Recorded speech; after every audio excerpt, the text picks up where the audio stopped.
I know we've talked about this, but the Federalist today, in a recap of basically what we saw, FBI director sets new record for lies, dodging, and obfuscations to avoid slight attempts at congressional oversight. And this is exactly my point of what was the purpose of this?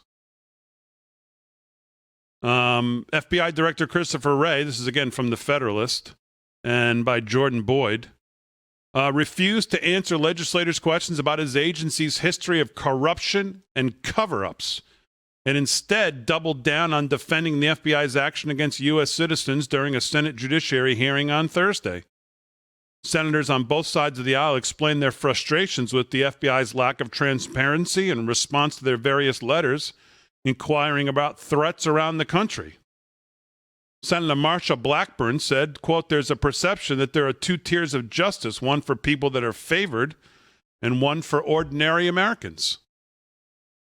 Instead of addressing concerns about deceit, Christopher Wray confirmed Republican suspicions that the FBI does engage in politicized investigations, such as evaluating so-called threats against school board members at the urging of the Department of Justice following its infamous letter from the National School Boards Association.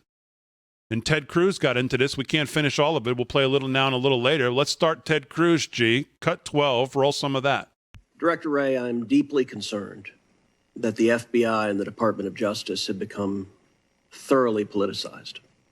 I think this is a problem that began during the Obama administration. I think it metastasized with career officials during the Trump administration, and I think it continues and is even worse today under the Biden administration.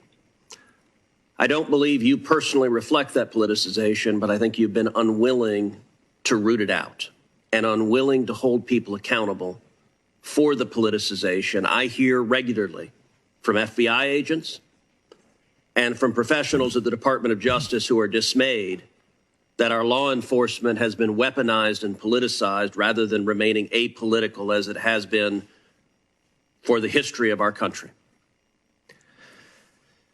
Yesterday, it was reported that Project Veritas had obtained a copy of an FBI training material, which listed various symbols and themes which, in the FBI's estimation, were indicative of, quote, militia violent extremism.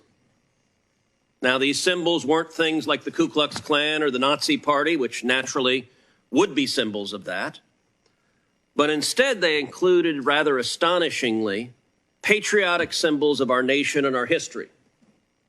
Included on this list is the Betsy Ross flag. Now, that's fairly remarkable that the Betsy Ross flag in the FBI's indication is indicative of militia violent extremism, because among other people who have been publicly alongside the Betsy Ross flag, we have President Barack Obama, who was sworn in directly underneath two Betsy Ross flags. But it's not just President Obama.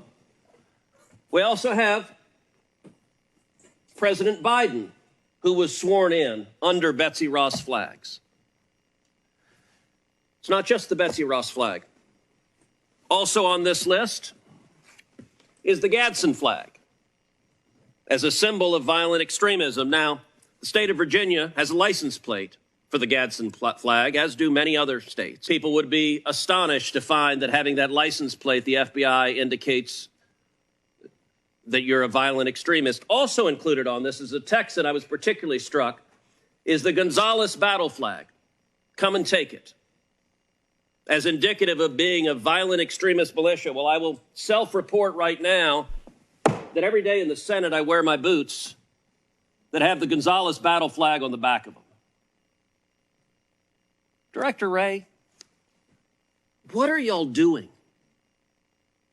This makes no sense. Do you agree with this FBI guidance that the Betsy Ross flag and the Gadsden flag and the Gonzales battle flag are signs of militia violent extremism? This is psychotic. Well, Senator, I'm not familiar with the particular document you have behind you. Just stop it right there for a second. How can you not be familiar with it? You're the director.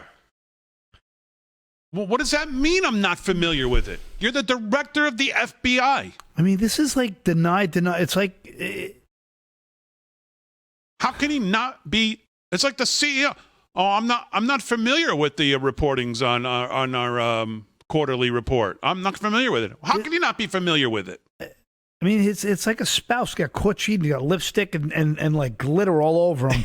I swear I wasn't at the it wasn't me. Wasn't me. I don't hear Rick Delgado's mic, by the way. It's fixed already. All right, go ahead. Continue, Jay.